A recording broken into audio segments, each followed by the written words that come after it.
हमने शहर को दी एक नई पहचान, हम हैं सिंघानिया बिल्डकॉन।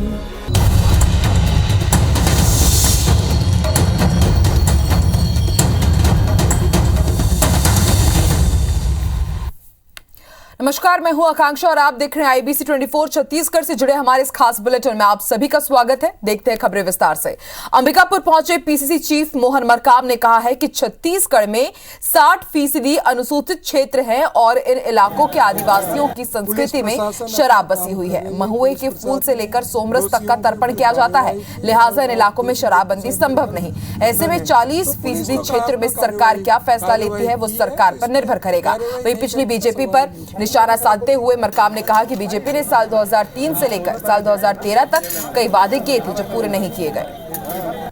पुलिस प्रशासन अपना काम कर 60% भूभाग अधिसूचित क्षेत्र होता है और हमारे आदिवासियों में मरनी से लेकर नेंग से लेकर हमारे तर्पण की व्यवस्था होती है। और तर्पण चाहे महुआ का फूल का हो चाहे उसका हो सोमरस। सरकार से कहेंगे कि इन क्षेत्रों में तो संभव नहीं है क्योंकि हमारी संस्कृति में रसा बसा है। रही बात बचा जो 40% जो क्षेत्र है, 40% में सरकार के ऊपर निर्णय है। सरगुजा संभाग में डिजिटल प्रशिक्षण कार्यक्रम का आयोजन किया गया जिसमें संभाग में चल रहे सदस्यता अभियान की समीक्षा की गई। इस मौके पर PCC चीफ मोहन मरकाम भी मौजूद रहे। कार्यकर्ताओं को यह लक्ष्य दिया जा रहा है कि मार्च तक सदस्यता अभियान को पूरा कर लिया जाएगा। सदस्यता अभियान के बाद कांग्रेस डिजिटल मीडियम में भी लोगों तक पहुंचने की कवायद जारी रखेगी, जिसके तहत लोगों तक कांग्रेस सरकार की योजनाओं और उपलब्धियों की जानकारी दी जाएगी। PCC चीफ मोहन मरकाम ने कहा कि सदस्यता अभियान साल 2023 के चुनाव के लिए बेहद कारगर साबित होगा। सरकार की उपलब्धियों योजनाओं को जन जन तक पहुंचाना संगठन की जिम्मेदारी है, इसलिए हम इन संगठन को गति देने के लिए हम हर स्तर पर प्रयास कर रहे हैं। हमें लगता है कि 2023 में फिर से छत्तीसगढ़ में कांग्रेस की सरकार कैसे बने उसकी प्राथमिक तैयारियां अभी से हमने शुरू कर दी है। अब छत्तीसगढ़ में 1 मार्च से जन शिकायतों के निराकरण की ऑनलाइन व्यवस्था होने जा रही है। इससे पहले कि कांग्रेस और भाजपा के बीच सियासी बयानबाजी तेज हो गया है। दोनों एक दूसरे पर वार पलटवार कर रहे हैं। क्या है पूरा मामला? ये रिपोर्ट देखिए।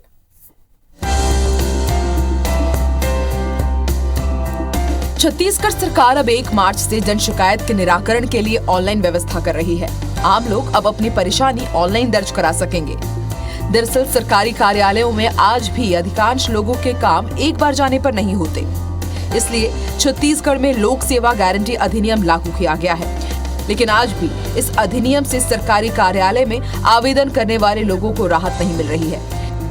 ऐसे में अब राज्य सरकार 1 मार्च से जन शिकायतों के निराकरण की ऑनलाइन व्यवस्था करने जा रही है। इसके तहत राजस्व, पुलिस, विद्युत, स्वास्थ्य और नगरीय निकाय से संबंधित शिकायतों का समाधान होगा। आवेदनों के निराकरण की स्थिति की मॉनिटरिंग मुख्यमंत्री सचिवालय और मुख्य सचिव के स्तर से भी होगी। इस पर लोगों का कहना है कि सरकारी कार्यालयों में हमारे आवेदनों पर काम ऑफलाइन हो या फिर ऑनलाइन हो, पर जल्द और पारदर्शिता के साथ काम हो जाए, ये महत्वपूर्ण है। कई महीनों से यहाँ आ रहा हूँ, सरकारी दफ्तरों का चक्कर लगा रहा हूँ। सरकार जो है ऑनलाइन चाहे ऑफलाइन समस्या का निराकरण होना चाहिए। इस बीच राज्य सरकार की इस नई व्यवस्था पर कांग्रेस और भाजपा के बीच जुबानी जंग शुरू हो गई है। बीजेपी का कहना है कि राज्य में जब से कांग्रेस सरकार आई है तब से सरकारी कार्यालयों में लाखों आवेदन पड़े हुए हैं, किसी भी आवेदनों का निराकरण नहीं हो रहा है। वहीं नगरीय प्रशासन मंत्री शिव डहरिया का कहना है कि राज्य सरकार की इस व्यवस्था से आमजन को राहत मिलेगी, उन्हें अपने आवेदनों से संबंधित जानकारी मिलेगी और जल्द निराकरण भी होगा। निश्चित रूप से एक अच्छी बात है। माननीय मुख्यमंत्री जी ने निर्देश दिए हैं कि लोगों की जन समस्याओं का निराकरण समय सीमा में हो। इसके लिए एक ऑनलाइन सिस्टम शुरुआत की जा रही है। उसकी मॉनिटरिंग चीफ सेक्रेटरी स्तर से और हमारे बाकी वरिष्ठ अधिकारियों के माध्यम से की जाएगी और निश्चित रूप से इसका लाभ आम जनों को मिलेगा। एक अच्छी पहल है माननीय मुख्यमंत्री जी द्वारा। ऑनलाइन शिकायतों के ऑनलाइन उसकी निराकरण की व्यवस्था की जा रही है। इसके पहले जो ऑफलाइन के हजारों लाखों आवेदन पेंडिंग है, उसका निराकरण अभी तक के नहीं हुआ है। उसके निराकरण तत्काल होने चाहिए। राज्य सरकार किसी अधिनियम के तहत अपनी जनता को समय सीमा के भीतर और पारदर्शिता के साथ काम कराने की गारंटी देती है, लेकिन नए नियम लागू होने के कुछ समय बाद ये देखने को मिलता है कि पुराने ढर्रे पर सरकारी कार्यालय में काम फिर से शुरू हो जाते हैं। पर उम्मीद है राज्य सरकार की इस नई व्यवस्था से छत्तीसगढ़ के सरकारी कार्यालयों में आने जाने वाले लोगों को राहत मिलेगी। सौरभ सिंह परिहार के साथ ब्यूरो रिपोर्ट, IBC 24 रायपुर। बात करते हैं कुछ दूसरी खबरों की। रायगढ़ तहसील कार्यालय में अधिवक्ताओं ने तहसीलदार सुनील अग्रवाल पर भ्रष्टाचार और बदसलूकी का आरोप लगाते हुए तहसील कार्यालय में ही पदस्थ चपरासी की पिटाई कर दी। अधिवक्ताओं ने तहसीलदार और जिला प्रशासन के खिलाफ जमकर नारेबाजी भी की। मामला इतना बढ़ गया कि पुलिस को आकर बीच बचाव करना पड़ा। इधर नाराज अधिवक्ता तहसीलदार सुनील अग्रवाल के तबादले की मांग पर अड़े रहे और नारेबाजी शुरू कर दी। अधिवक्ता संघ ने जिला कलेक्टर को ज्ञापन सौंपकर मामले की निष्पक्ष जांच और तहसीलदार पर कार्रवाई की मांग की। अधिवक्ताओं का आरोप है कि रायगढ़ तहसील कार्यालय में पदस्थ तहसीलदार सुनील अग्रवाल पेशी के दौरान अधिवक्ताओं से बदसलूकी और अवैध उगाही भी करते हैं। इधर वकीलों के मारपीट किए जाने के विरोध में कर्मचारी संघ भी विरोध में तहसील ऑफिस में काम बंद कर वकीलों पर कार्रवाई की मांग कर रहा है।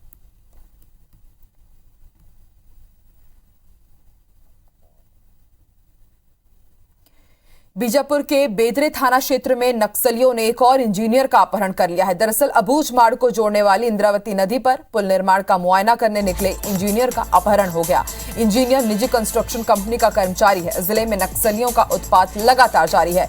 पिछले दिनों कई स्थानों पर नक्सलियों ने पर्चे फेंके हैं और 2 दिन पहले आवापल्ली मार्ग पर विस्फोट की घटना को भी उन्होंने अंजाम दिया था, जिसमें CRPF के 4 जवान गंभीर रूप से घायल हो गए थे।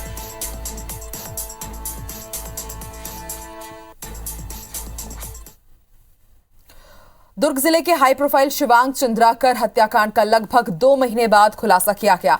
गांव के ही रहने वाले 3 आरोपियों ने हत्या के इस मामले को अपहरण का रंग देने की कोशिश की थी। पुलिस ने इस जांच में 200 CCTV फुटेज खंगाले, तो वहीं आरोपियों की तलाश के लिए पूरे गांव के मोबाइल के CDR की भी जांच की गई।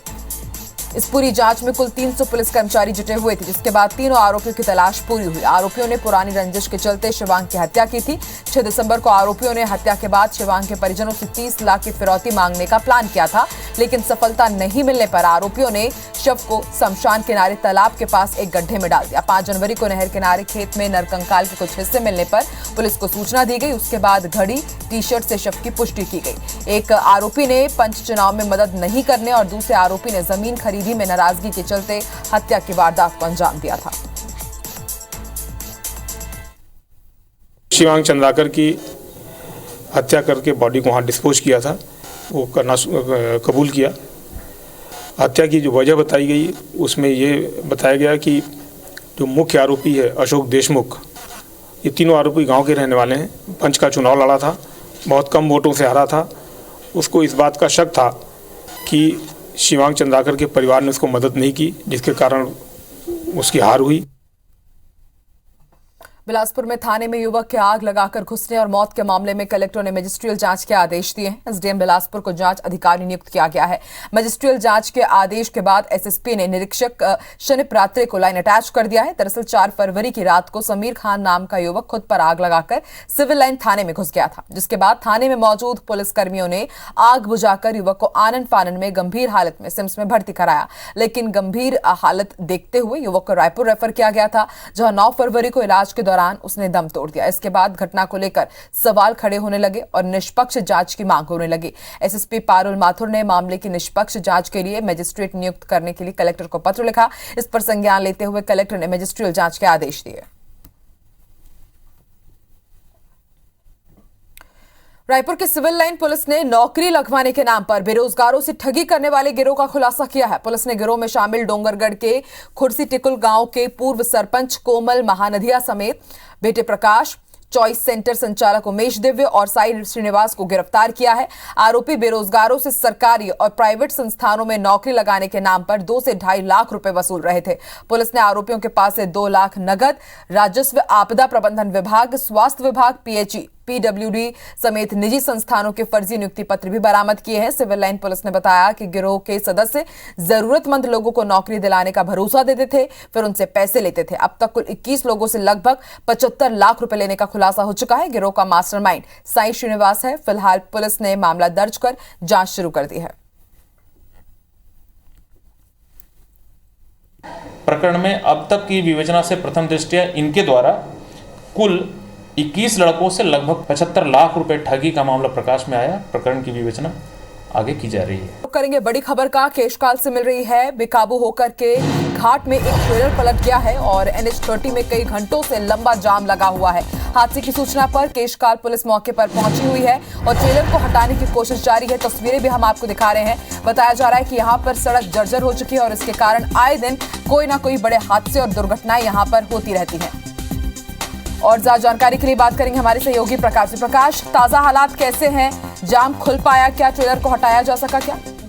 नहीं, अब तक जाम तो खुली नहीं है और लगभग 2-3 घंटा, 4 घंटा, 5 घंटा भी लग सकती है जाम खुलने में, क्योंकि भारी भरकम वाहन होने के कारण उसको हटाने के लिए बड़े ट्रेलर की आवश्यकता है। और साथ में ट्रेलर जहां पे पलटी हुई उसके जस्ट किनारे ही एक ट्रक भी पलटा हुआ, जिसको हटाने के लिए काफी परेशानी उठाना पड़ेगा और 2-3 ट्रेलर जब तक नहीं आएंगे तब तक उसको हटाया नहीं जा सकता। और सबसे परेशानी का सामना बस यात्रियों को हो रहा है, क्योंकि केशकाल घाट में ऐसी कोई भी सुविधा नहीं है जहां उन लोगों को सुविधा मिल सके, न बिजली, न पानी, न किसी भी प्रकार की। सबसे ज्यादा महिलाओं को परेशानी होता है शौचालय जाने के लिए। जी, शुक्रिया पूरी जानकारी के लिए।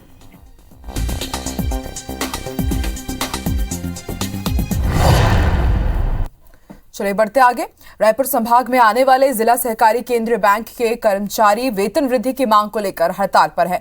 रायपुर संभाग के तहत रायपुर, धमतरी, गरियाबंद, बलौदाबाजार के जिला सहकारी केंद्रीय बैंक के सभी कर्मचारी सामूहिक अवकाश लेकर रायपुर मुख्यालय में धरना उन्होंने दिया।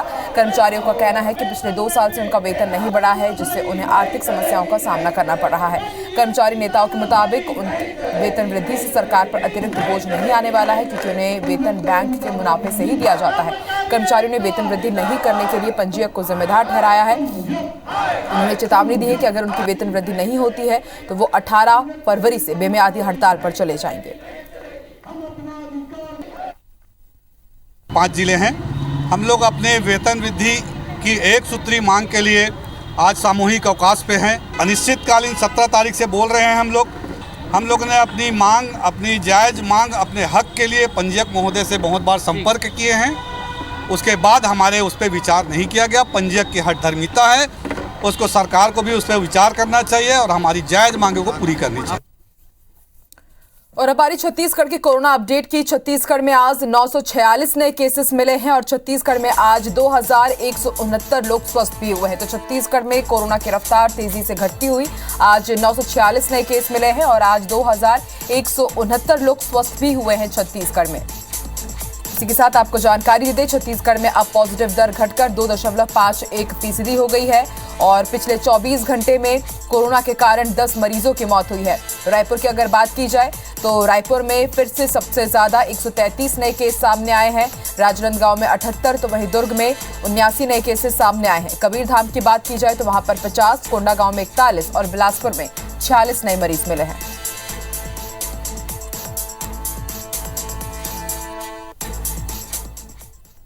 सरगुजा संभाग में करंट लगने से होने वाले हाथियों की मौत के मामले में संभाग स्तर पर मुख्य वन संरक्षक और मुख्य अभियंता विद्युत विभाग की संयुक्त बैठक हुई, जिसमें अब संभाग से लेकर रेंज स्तर तक इसकी निगरानी की व्यवस्था की जा रही है, जिससे वन विभाग और विद्युत विभाग के अधिकारी संयुक्त गश्त कर व्यवस्था को दुरुस्त कर सके।